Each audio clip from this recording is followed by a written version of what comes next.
مجھے یہ احساس بہت سکون دیتا ہے کہ قیامت کے دن ہر چیز کا حساب ہونا ہے۔ مجھے اب لوگوں کے دیے گئے تکلیف پر دکھ نہیں ہوتا بلکہ ان پر ترس آتا ہے۔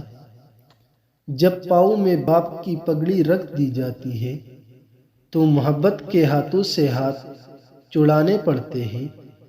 پھر کوئی بے وفا کہے یا بے مروت، کچھ فرض نبھانے پڑتے ہیں۔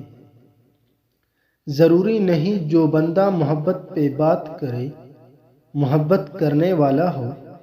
کہ دہانے میں قیدی کتاب لکھتے ہیں، ان کے موضوعات اکثر آزادی ہوا کرتے ہیں۔ برداشت کرنا عورت کی فطرت ہے۔ اگر عورت برداشت نہ کرے تو کم ہی گھر آباد ہو۔ جس بیوی کا قد اپنے شوہر سے چھوٹا ہوتا ہے وہ عورت اکثر مرد کو بہت زیادہ پیاری ہوتی ہے۔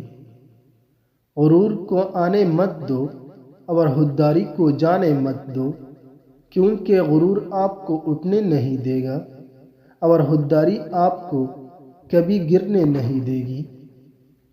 ہمیں نہ اپنی خواہشات کو محدود کرنا پڑتا ہے، بہت سے خواہشات سے دستبردار ہونا پڑتا ہے، بہت سے خوابوں کو آنکھوں میں دفن کرنا پڑتا ہے۔